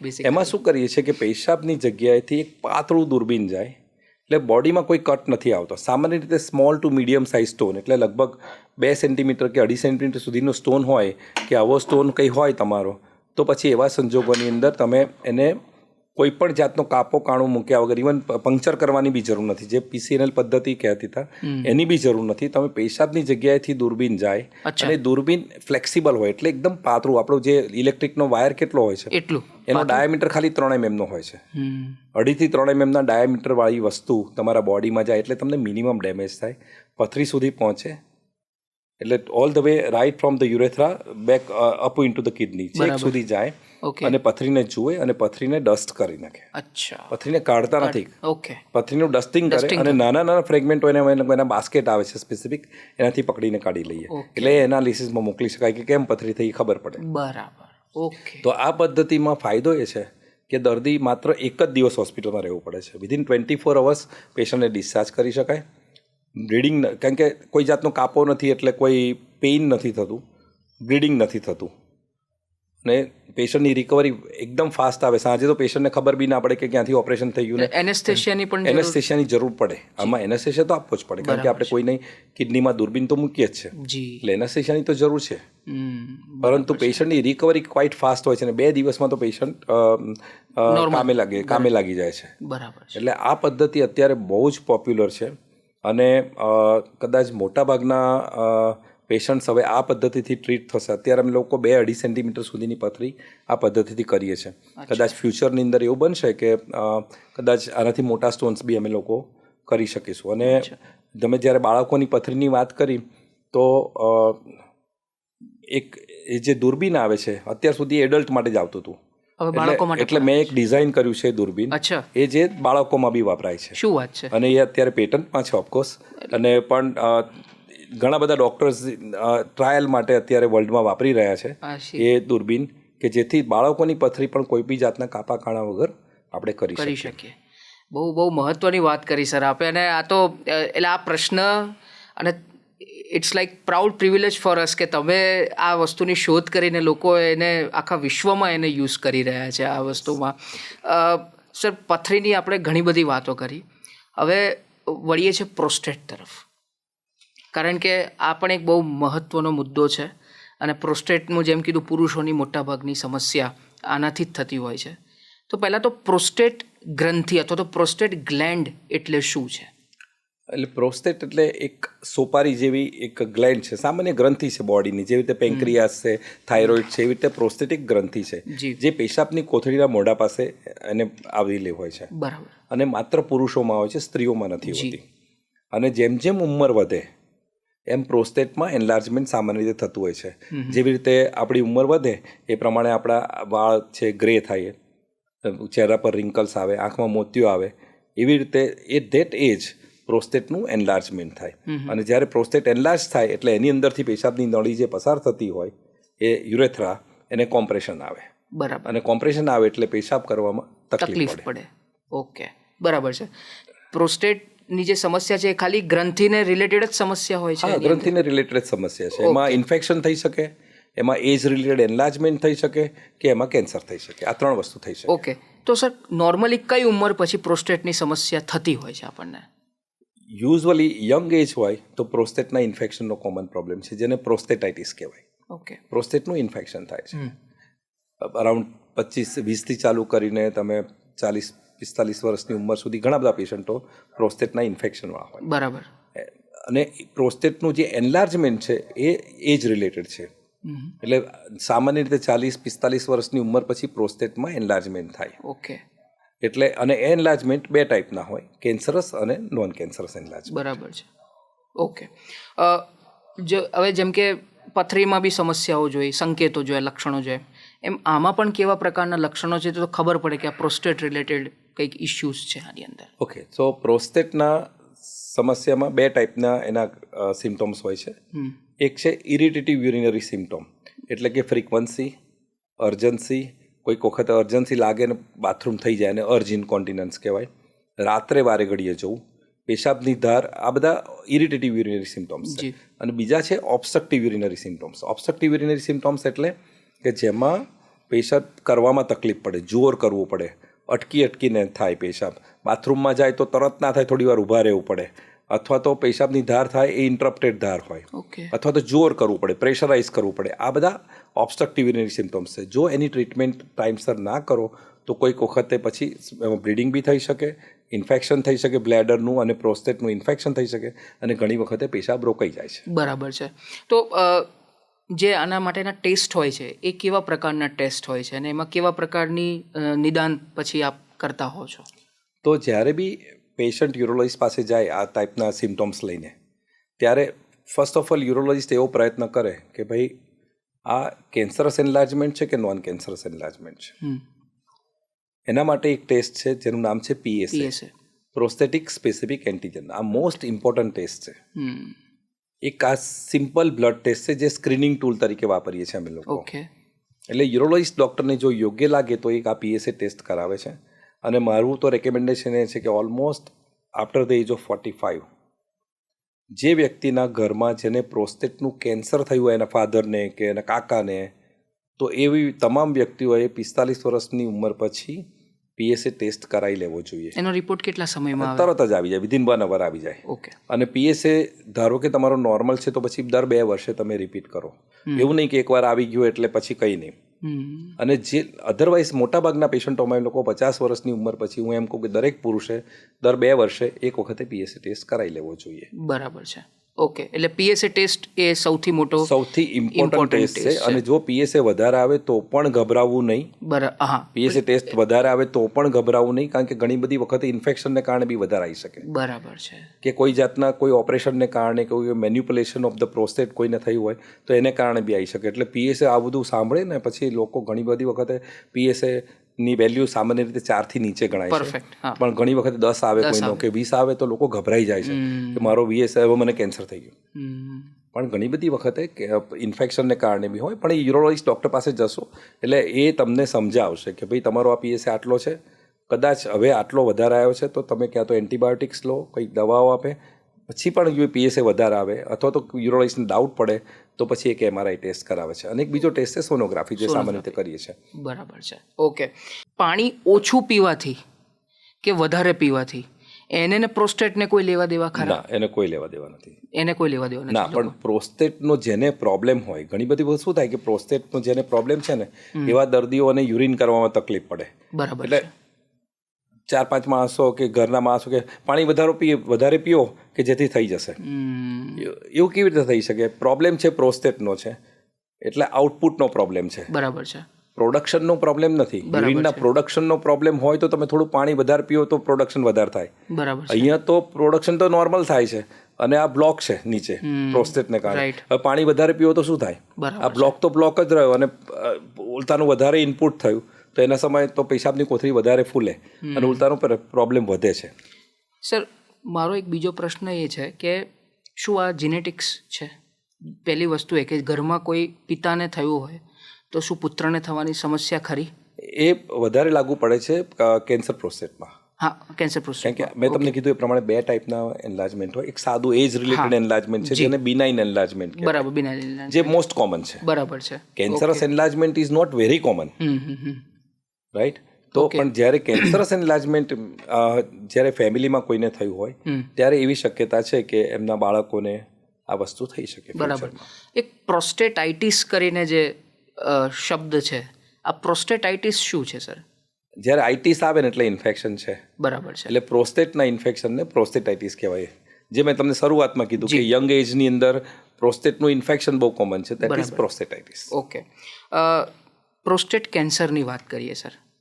હવે સ્વાભાવિક છે કે પ્રોસ્ટેટ કેન્સર શબ્દ આવે એટલે લોકો પહેલાં તો ગભરાઈ જાય છે. મારે તમારી સ્ટોરીથી વાત કરવી છે સર આના માટે, કારણ કે એવું લોકોને કે ડૉક્ટરને બી એવું થાય અને તમે પણ એ ફેઝમાંથી પસાર થઈ ચૂક્યા છો અમુક. તો આ જે સ્ટોરી છે પછી મારે થોડીક પ્રોસ્ટેટ કેન્સરની વાત કરવી છે કે શું છે, કઈ રીતે થાય છે, ઈલાજ શું થાય છે, પણ જર્ની તમારાથી જે લોકોને પણ એક જાણવી અતિ આવશ્યક છે સર. ઓકે. સો એકચ્યુઅલી થોડા વખત પહેલાં હું કોઈક 2017ની વાત છે. 2017માં હું કોઈક પેશન્ટને VIP પેશન્ટને લઈને એક સોનોલોજીસ્ટ ફ્રેન્ડને ત્યાં એની સોનોગ્રાફી કરવા માટે ગયો હતો. એની બહુ જ VIP પેશન્ટ હતું. મને કહે સાહેબ તમે જોડે આવો. એટલે એની સોનોગ્રાફી કરવા માટે જ્યારે હું ગયો હતો ત્યારે પતી ગઈ સોનોગ્રાફી એ ભાઈની. પછી જસ્ટ એમ જ મેં મારા રેડિયોલોજીસ્ટ કલીગને કીધું મારી સોનોગ્રાફી કર. એટલે પેલા થોડી આનાકાની કરી કે જવા દો યાર, ટાઈમ નથી અત્યારે. મેં કીધું ના યાર કરને, બસ એમ જ. બહુ વખતથી સોનોગ્રાફી નથી કરેલી. જ્યારે સોનોગ્રાફી કરી મારી કિડનીની સોનોગ્રાફી, ત્યારે કિડનીમાં એક નાનું ટ્યુમર પકડાયું. હવે it was of course shocking to see, કારણ કે હું જોઈ શક્યું છે. હું તો બહુ ટ્રીટમેન્ટ આપું છું કિડની ટ્યુમરના પેશન્ટ્સ, બહુ જ કરીએ છીએ અમે લોકો. તો એક નાનું ટ્યુમર હતું મારી લેફ્ટ કિડનીમાં. એટલે પછી એનું ફર્ધર CT સ્કેન ને બધું કરાવડાયું. ફોર્ચ્યુનેટલી ટ્યુમર બહુ જ નાનું હતું અને કિડનીના ટોપ ભાગમાં હતું. એટલે પછી ઇમિડિયેટલી વી ટુક એ ડિસિઝન અને અમે લોકો એક રોબોટિક સર્જરી કિડનીની કરાવી મારી અને part of the kidney remove કર્યો. આજે 9 વર્ષ થઈ ગયા છે આ વસ્તુને. So I am fine, I am doing good. પણ છતાંય ફોલોઅપ અમે લોકો રેગ્યુલરલી કરીએ છીએ, પણ I am doing fine. So generally એવું કહેવાય કે 5-7 વર્ષ તમારા થઈ જાય પછી then you are completely cured. એટલે બાય ગ્રેસ ઓફ ગોડ તમે અત્યારે સો બ્લેસિંગ્સ ઇન ડિસગાઇઝ છે. જ્યારે મેં કદાચ જો મેં સોનોગ્રાફી ના કરાવી હોત તો કદાચ એવું બી બનત કે ટ્યુમર ઘણું મોટું થઈ ગયું અને ગંભીર પરિણામો આવી શકે. જી બરાબર છે. આ વાતને આપણે આગળ ચાલુ રાખીશું, પણ અત્યારે સમય થયો છે વિરામનો. જો ઘણી બધી વાત કરવાની છે સર, એક રેપિડ ફાયર રાઉન્ડ પણ હું આપની પાસે રમીશ. બાય ગ્રેસ ઓફ ગોડ હવે તમે અહીં છો. પ્રોસ્ટેટ કેન્સરને સાયલેન્ટ કિલર કહેવામાં આવે છે. તો આમાં પણ સ્ટેજીસ હોય છે, first stage, second stage, third stage, fourth stage. આના વિશે થોડીક વાત કરો. ઓકે. સો એક તો આપણે કીધું એ પ્રમાણે પ્રોસ્થેટિક એન્લાર્જમેન્ટ એજ રિલેટેડ છે, એટલે દરેક પેશન્ટને બધે અંશે એક પ્રોસ્ટેટના પ્રોબ્લેમ્સ થઈ શકે આફ્ટર ધ એજ ઓફ 50. હવે એક વખતે તમે તમારામાં પોસિબિલિટી છે કે ભાઈ તમને કેન્સર પ્રોસ્ટેટ, તમને ડૉક્ટર એમ કહે કે ભાઈ તમે MRI કરાવો કે બાયોપ્સી કરવું પડે. સૌથી અગત્યનું છે બાયોપ્સી. કારણ કે ડૉક્ટરને ડાઉટ પડે પછી એ સોનોગ્રાફી કરાવે, PSA હાઈ આવ્યો છે તો તમને કદાચ એવી સલાહ આપે કે હવે બાયોપ્સી કરીએ. સો જ્યારે ડૉક્ટર તમને એડવાઇસ આપે ત્યારે ટ્રાન્સપેરિનિયલ અથવા ટ્રાન્સરેક્ટલ બાયોપ્સી કહેવાય છે, એ કરાવી લેવી જોઈએ. એમાં શું છે એ થોડુંક સરળ ભાષામાં જો. હા, એટલે એમાં ટ્રાન્સરેક્ટલ બાયોપ્સીમાં એવું હોય કે ગુદાના ભાગથી સોનોગ્રાફી ગાઈડેડ પ્રોસ્ટેટનું મેપિંગ કરી અને પ્રોસ્ટેટના ડિફરન્ટ એરિયાઝમાંથી અમે લોકો નીડલની મદદથી બાયોપ્સી લઈએ છીએ. બરાબર છે. બરાબર. આ ડે કેર પ્રોસિજર છે આમાં, અને આને લોકલ એનેસ્થેશિયામાં બી કરી શકાય કે એનેસ્થેશિયામાં અંડર એનેસ્થેશિયા બી કરી શકાય. મોટાભાગના પેશન્ટોમાં વિધાઉટ એનેસ્થેશિયા જ કરીએ છીએ, લોકલ એનેસ્થેશિયામાં જ કરીએ છીએ. બરાબર. અને બીજી છે ટ્રાન્સપેરિનિયલ, એટલે કે રેક્ટમની બાજુમાંથી આગળથી લઈએ છીએ, પેરિનિયલ રિજનમાંથી બાયોપ્સી લઈએ છીએ. બેમાંથી કોઈ બી રીતે જે ડૉક્ટર કમ્ફર્ટેબલ હોય, પેશન્ટ કમ્ફર્ટેબલ હોય તો લઈ શકાય. બરાબર. બાયોપ્સીનો રિપોર્ટ આવે ત્યારે એટલું ખબર પડે કે કયા ગ્રેડનું ટ્યુમર છે. અચ્છા. MRI છે કે CT સ્કેનનો ટેસ્ટ છે એ આપણને એવો આઈડિયા આપે કે કયા સ્ટેજનું કેન્સર છે. જનરલી તમે કીધું સ્ટેજ વાત કરી તો એક એવું હોય કે પ્રોસ્ટેટ કન્ફાઇન્ડ, એટલે પ્રોસ્ટેટની અંદર જ કેન્સર હોય, બીજી કોઈ જગ્યાએ કેન્સર તમને MRI કરાવો તો એમાં કઈ જગ્યાએ દેખાય નહીં, તો એ પ્રોસ્ટેટ કન્ફાઇન્ડ કેન્સર કહેવાય. પછીના સ્ટેજની અંદર એ પેટની અંદર એનો થોડો સ્પ્રેડ થાય છે, પછીના સ્ટેજની અંદર એનું લંગ્સમાં છે કે બોન્સમાં સ્પ્રેડ થાય છે. એટલે આ બધા ડિફરન્ટ સ્ટેજીસ છે પ્રોસ્ટેટના. એ બાયોપ્સી કરાયા પછી જે વસ્તુ, બાયોપ્સી કરાયા પછી MRI કરાયા પછી. તો સર બાયોપ્સીની વાત છે તો એક ગેરમાન્યતા પણ છે, અથવા આપ જ કહો કે આ શું છે. લોકોને એવું છે કે બાયોપ્સી કરશું તો બીજા બધા ભાગમાં પણ એ સ્પ્રેડ થઈ જશે, તો આ શું વાત સાચી છે? ના, બિલકુલ ખોટી વાત છે, અને આ વસ્તુને માનવી પણ નહીં. અને આ તમારી વાત સાચી છે. ઘણા પેશન્ટો આવીને એમ કે સર બાયોપ્સી લેશો તો, પરંતુ પ્રોસ્ટેટ માટેની જે બાયોપ્સી લઈએ છે એમાં એવી કોઈ શક્યતા નથી રહેતી, એટલે ડૉક્ટરે કીધું હતું કરાવી જ નાખવી જોઈએ, એમાં કોઈ ડાઉટ નથી. ઓકે. હવે જે પહેલાં જે મેં પ્રશ્ન પૂછ્યો હતો પ્રોસ્ટેટ વખતની વાત કરતી વખતે, હવે પ્રોસ્ટેટ કેન્સરમાં કે જે આનુવંશિક છે, ઘરમાં કોકને પણ થયું હોય તો એ ઘરના બીજા સગાને પણ આ થવાની શક્યતા ખરી? અને આની જોડે સર એક બીજો પ્રશ્ન પણ જોડી દઉં. બ્રેસ્ટ કેન્સર BRCA1 ને BRCA2 જે જીન્સ છે, તો એને અને પ્રોસ્ટેટ કેન્સર એ રીતે કોઈ સામ્યતા, કોરિલેશન ખરું એના માટે?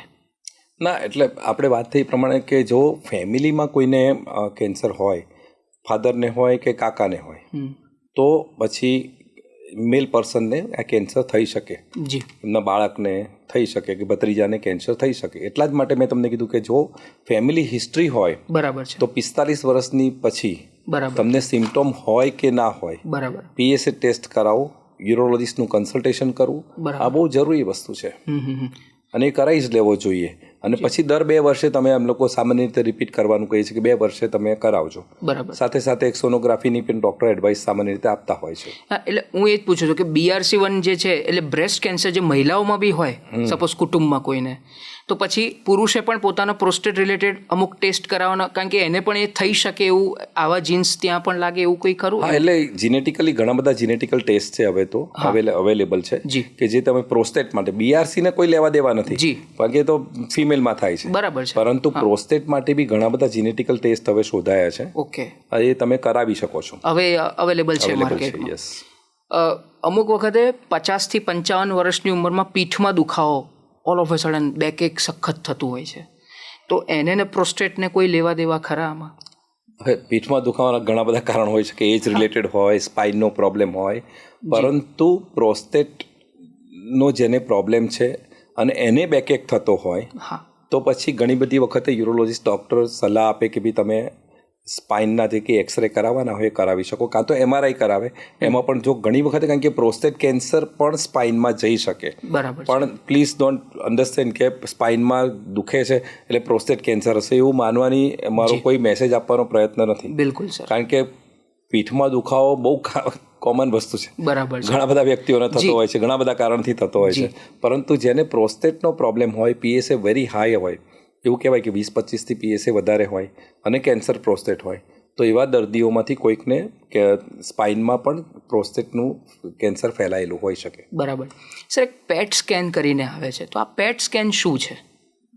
એટલે પેટ સ્કેનનું આખું નામ છે પોઝિટ્રોન ઇમિશન ટોમોગ્રાફી. જી. એટલે આ એક જાતનો જે રીતના આપણે MRI કરાવીએ છીએ એ રીતનો જે બધા ટેસ્ટ છે, રેડિયોલોજિકલ ટેસ્ટ છે, કે જેની અંદર બોડીમાં કોઈ જગ્યાએ તમારું કેન્સરનો સ્પ્રેડ થયો છે કે નહીં એ ખબર પડે. બરાબર. નોર્મલી જ્યારે આ ડાયગ્નોસ થઈ ગયું કેન્સર, પછી એના ટ્રીટમેન્ટ ઓપ્શન્સ કેવા હોય છે સર? અગેન ટ્રીટમેન્ટ ઓપ્શન્સ હવે તો પ્રોસ્ટેટ કેન્સરને માટે એવું કહેવાય છે કે it's a man friendly cancer. હવે કેન્સરને આપણે ફ્રેન્ડલી કહીએ બહુ મોટી વાત છે, પણ મેન ફ્રેન્ડલી કેન્સર છે. એટલે સર્વાઈવલ રેટ જો એનું અર્લી ડાયગ્નોસિસ થાય, ઓકે, સ્ટેજ 1, સ્ટેજ 2 એ બધામાં જો અર્લી ડાયગ્નોસિસ થાય તો એ લોકો માટે અદ્ભુત ટ્રીટમેન્ટ ઓપ્શન્સ અવેલેબલ છે, depending on the age of the patient. Generally જો યંગ પેશન્ટ્સ એટલે કે લગભગ સમવેર બિટવીન 50 to 75, હવે કારણ કે લાઈફ એક્સપેક્ટન્સી બી વધી ગઈ છે, તો એવા બધા પેશન્ટ્સોમાં જો ઓર્ગન કન્ફાઇન્ડ બીજે કશે સ્પ્રેડ ના થયો હોય એવું કેન્સર હોય તો યુરોલોજિસ્ટ ડૉક્ટર સામાન્ય રીતે પ્રોસ્ટેટની સર્જરી એડવાઇસ કરે છે જો પેશન્ટ ફિટ હોય તો. અને એને એ સર્જરીને લેપ્રોસ્કોપીની મદદથી, હવે ટાંકાવાળા ઓપરેશન અગેઇન અમે લોકો નથી કરતા, એટલે પ્રોસ્ટેટ અને એની આજુબાજુના સરાઉન્ડિંગ સ્ટ્રક્ચર્સ અમે લોકો either laparoscopy or robotic surgery, which is very popular, અત્યારે બહુ જ પોપ્યુલર છે એ રોબોટિક સર્જરી છે. તો રોબોટિક સર્જરીની મદદથી અમે લોકો પ્રોસ્ટેટ કાઢી નાખીએ છીએ.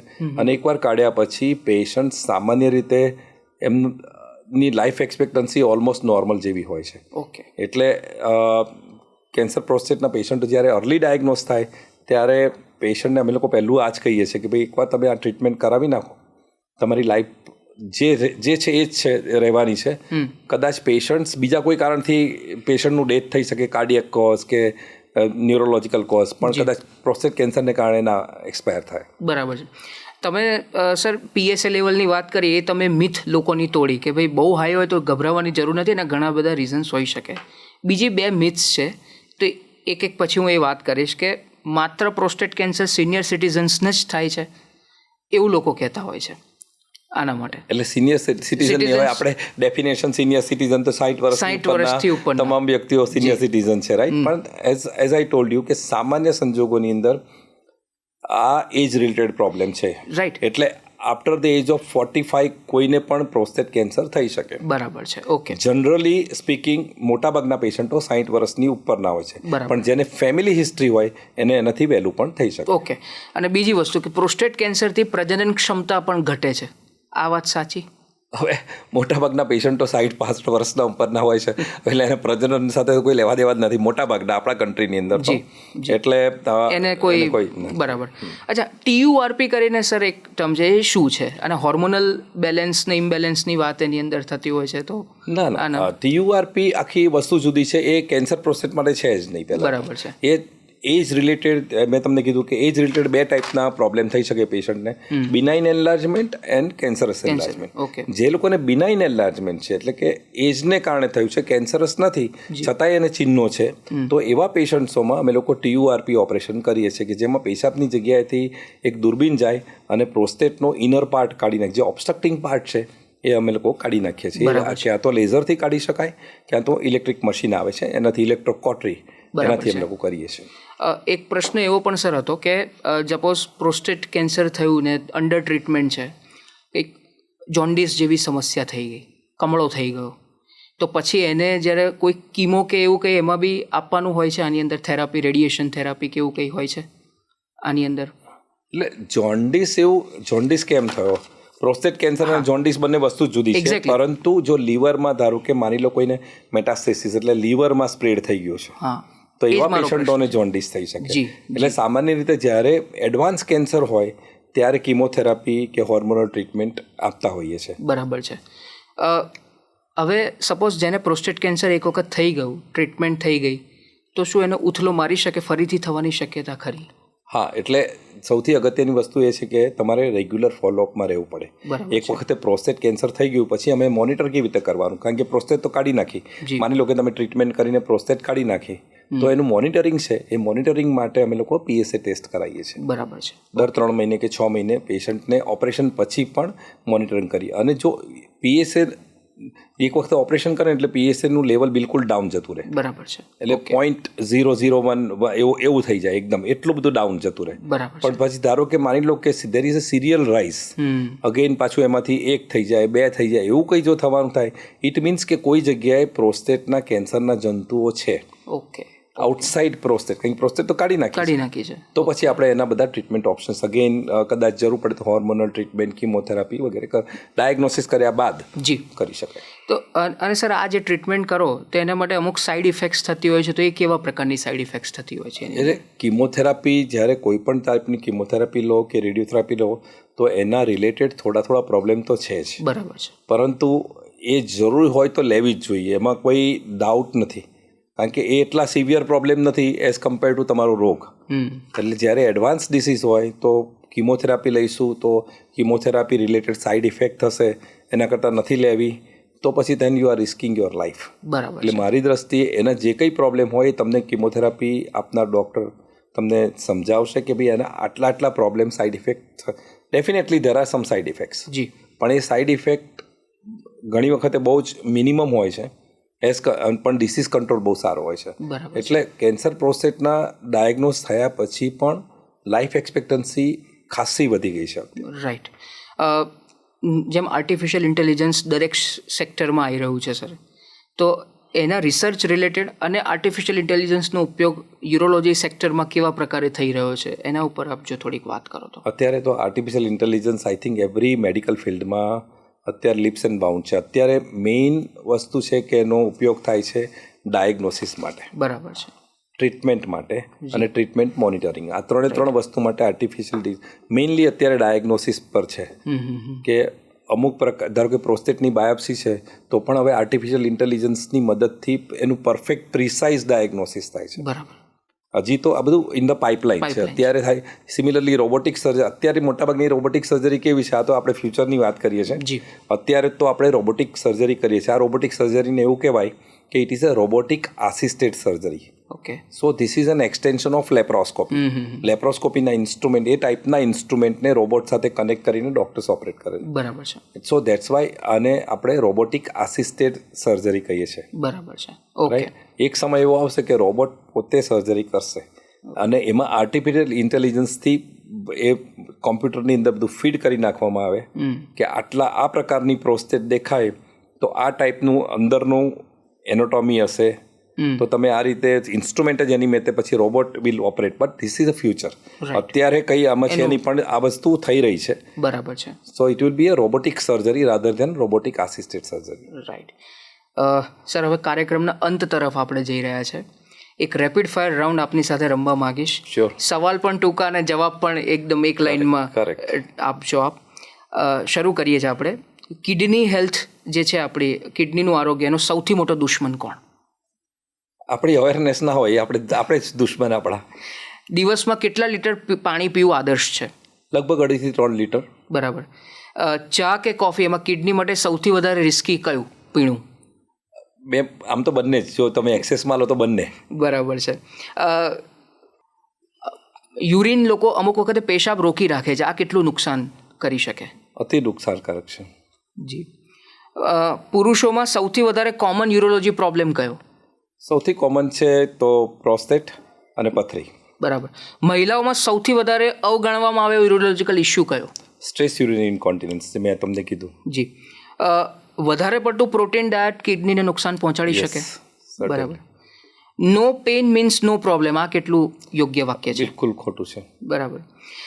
પેશાબનો રંગ જોઈને આપણે આપણી આરોગ્યનો અંદાજ લગાવી શકીએ? ના, પણ પેશાબ તમે જ્યારે પાણી કેટલું પીવું એના પરથી જજમેન્ટ લઈ શકો પેશાબનો કલર જોવા પછી. બરાબર. બાકી નહીં. શું વારંવાર અથવા તો રોજ પેઇન કિલર લેવાથી કિડની ઉપર અસર થઈ શકે છે? ખૂબ જ. બરાબર છે. સૌથી વધારે એવી કઈ હેબિટ છે કે જે કિડનીને બચાવી શકે છે? ખાનપાન કહો અથવા તો લાઈફસ્ટાઈલમાં જે કિડનીને આપણે સ્વસ્થ નુકસાન કરી શકે, બચાવી ના શકે. હા, નુકસાન કરી શકે છે. સોરી, હા, નુકસાન કરી શકે છે. જી. સૌથી વધારે તો ખાવા પીવામાં અને તમારી લાઈફસ્ટાઈલ. બરાબર છે. શું સોફ્ટ ડ્રિંક્સ વધારે પડતા લેવાથી કિડની સ્ટોનમાં વધારો થઈ શકે છે? યસ. બરાબર છે. એક ટેસ્ટ કે જે દરેક વ્યક્તિએ દર વર્ષે કરાવવો જોઈએ? દર 2 વર્ષે 50 વર્ષની ઉંમર પછી PSA ટેસ્ટ કરાવવો જોઈએ, હું રેકમેન્ડ કરું છું, પુરુષ માણસ. ઓકે. મોડે સુધી વધારે જાગવું એ કિડની ઉપર અસર કરી શકે? ના, એને કોઈ લેવા દેવા નથી. ઓકે. જે લોકો જિમમાં જાય છે એ લોકો માટે એક જરૂરી યુરોલોજી એડવાઇસ કોઈ આપવા માગતા હો? પ્રોટીન્સ, હાઈ પ્રોટીન બહુ જરૂર ના હોય એટલા માટે પ્રોટીન નહીં લેવા. બરાબર છે. પેશાબમાં વારંવાર બળતરા થવી તો એના માટે તરત ડૉક્ટર પાસે જવું જોઈએ કે પછી આપણે આપણી જાતને પહેલાં એક્ઝામિન કરવી જોઈએ? મારી દ્રષ્ટિએ જવું જોઈએ. બરાબર છે. કિડની ટ્રાન્સપ્લાન્ટ ક્યારે કરવાની જરૂર પડે છે? જ્યારે કિડની ફેલ થઈ ગઈ હોય, બંને કિડની ફેલ હોય ત્યારે કરવું પડે. બરાબર છે. સૌથી વધારે કોમન મિથ જે દરેક દર્દી આપની પાસે લઈને આવે છે? કે ભાઈ દૂધ સોડા પીએ તો પથરી નીકળી જાય. આ એક મિથ છે કે પેલું પથ્થર તોડ પાન કંઈક આવે છે. એક એવી લાઈફસ્ટાઈલમાં બદલાવ કે જે દરેક દર્દીને આપ કહો છો કે તમારા જીવનશૈલીમાં આ બદલાવ તો તમારે કરવો જ જોઈએ. એ કેવું આપણે કહેતા હતા કે જલ હી જીવન હૈ. જી. તો પાણી જો આપણે એડિક્વેટ પ્રમાણમાં પીએ તો ઘણા બધા પથરી નહીં પરંતુ શરીરના ઘણા બધા રોગોમાં એનો ફાયદો થાય. ઓકે. એક વોર્નિંગ સાઇન જેને ઘણા બધા લોકો અવગણે છે? જ્યારે બી પેશાબમાં લોહી આવે ત્યારે બિલકુલ નિગ્લેક્ટ નહીં કરવું અને પેશન્ટ તરત જ યુરોલોજિસ્ટ ડૉક્ટરનો સંપર્ક સાધવો. ઓકે. અંતમાં સ્વસ્થ કિડની માટે એક ગોલ્ડન રૂલ તમારે આપવો હોય તો એ કયો આપશો? હું તો જીવન માટે કહું છું કે prevention is better than cure. જી. Early diagnosis saves your life. That is second. Third most important કે જ્યારે પણ ડિસીઝ આઈડેન્ટિફાઈ થાય, તમારામાં ડાયગ્નોસ થયો, મેઇનલી કેન્સર કે કોઈક જીવનલેખ કે કોઈક વધારે સિરિયસ ડિસીઝ, ત્યારે પેશન્ટનું acceptance is the most important thing. Patient એકવાર મને ડિસીઝ થયો છે એ એક્સેપ્ટ કરી લે તો એનું મનોબળ બહુ જ અગત્યનું છે. પેશન્ટનું મનોબળ સારું હશે તો કોઈ બી ડિસીઝને ફાઇટ કરી શકાય. બરાબર. હવે અત્યારે મોડર્ન જમાનામાં એટલી સરસ ટ્રીટમેન્ટ ઓપ્શન્સ છે કે એનું આઉટકમ બહુ જ સારું આવે છે. ઓકે સર, આની તમે મનોબળની વાત કરીને મારે એ વિષય પણ જાણવું છે, પછી આપણે કાર્યક્રમનું સમાપન કરીએ. ફેમિલીનો સપોર્ટ અને માનસિક રીતે મજબૂત રહેવું, કારણ કે તમે પણ એ ફેઝમાંથી પસાર થઈ ચૂક્યા છો, ત્યારે એ જે સપોર્ટ છે એ સપોર્ટ સિસ્ટમ કેટલો આપણને ફાયદો પહોંચાડે છે? અત્યંત જરૂર. મેં તમને કીધું ને કે માનસિક મનોબળ દર્દીનું અને દર્દીના સગાઓનું. ઘણી વખત દર્દીનું મનોબળ હોય તો દર્દીના સગાઓનું જ મનોબળ તૂટી ગયું હોય તો એને ડિપ્રેસ કરે છે એ વસ્તુ અને એનું દુઃખ થાય છે. બધાએ સાથે મળીને કામ કરવાનું છે. જ્યારે કોઈ પણ રોગ થાય ને, જ્યારે એસ્પેશિયલી કેન્સર જેવો રોગ થાય, હવે કેન્સર એટલે કેન્સર નથી. બરાબર. કેન્સરના ખૂબ જ સુંદર ટ્રીટમેન્ટ ઓપ્શન્સ છે જેનાથી લાઈફ બચી શકે છે. બહુ સુંદર જીવન જીવી શકો તમે. પરંતુ અગત્યની વસ્તુ છે કે પેશન્ટનું મનોબળ બહુ જ સારું જોઈએ અને એની સપોર્ટ સિસ્ટમ, એના પત્ની, બાળકો, એનો સ્ટાફ, એના મિત્રો, આ બધા જ ઇમ્પોર્ટન્ટ રોલ પ્લે કરે છે. એ લોકો જો એને મનોબળ સારું આપે તો કોઈ પણ રોગને તમે ફાઇટ કરી શકો છો. જી. તો મને લાગે છે કે આ જ જે તમે જે સંદેશ આપ્યો એ દર્શકોને ખૂબ જ લાભ થશે. અને ડૉક્ટર સાહેબ, આપ આ વાતોની વિન્ડો પોડકાસ્ટમાં દૂરદર્શનના સ્ટુડિયોમાં અને આટલી રસપ્રદ ચર્ચા કરી તમે આ યુરોલોજીના અલગ અલગ પાસાઓ વિશે, એ બદલ આપનો ખૂબ ખૂબ આભાર. અમને વિશ્વાસ છે કે આ જે તમે જે વાત કરી અમારા ઓડિયન્સ સુધી પહોંચશે અને એ લોકો પણ તમે જે ગાઈડન્સ આપ્યું છે, જે માર્ગદર્શન આપ્યું છે એ અપનાવશે અને પોતે એક સ્વસ્થ જીવન જીવશે. અને ફરીથી હું તમારો ખૂબ ખૂબ આભાર માનું છું સર. ધન્યવાદ. અને પ્રેક્ષક મિત્રો, નમસ્કાર. તો દર્શક મિત્રો, આ હતા જાણીતા યુરોલોજિસ્ટ ડૉક્ટર કંદર પરીખ, જેમણે ઘણા બધા પાસાઓ વિશે વાત કરી, ચાહે પથરીની વાત હોય, પ્રોસ્ટેટ ગ્લેન્ડની વાત હોય, પ્રોસ્ટેટ કેન્સર વિશેની વાત હોય, આપણી લાઇફસ્ટાઇલ ડિસીઝીસની વાત હોય, કે અલગ અલગ મુદ્દાઓ જે એના અલગ અલગ ટેસ્ટ છે, એની ટ્રીટમેન્ટ છે, એની વાત હોય. અંતમાં એમનો એક જ મેસેજ છે કે રેગ્યુલર સ્ક્રીનિંગ તમે તમારા શરીરનું કરાવો, અને જે દર્દીઓ તમારા પરિવારમાં કોઈને પણ આવી કોઈ અસાધ્ય બીમારી, હવે તો અસાધ્ય નથી, કેન્સર એટલે કેન્સર નહીં એવું સાહેબે કીધું છે, પણ એમને જો સપોર્ટ માનસિક રીતે તમે આપશો પૂરેપૂરો, તો ડેફિનેટલી એ પણ એમના જીવનમાં બહુ મોટો પ્રભાવ પાડશે અને જીવન બચાવશે. આ વિચાર સાથે અત્યારે બસ આટલું જ. આવતા શનિવારે ફરીથી એક નવા મહેમાન સાથે આપની સમક્ષ ઉપસ્થિત થઈશું. ત્યાં સુધી મને રજા આપશો. નમસ્કાર.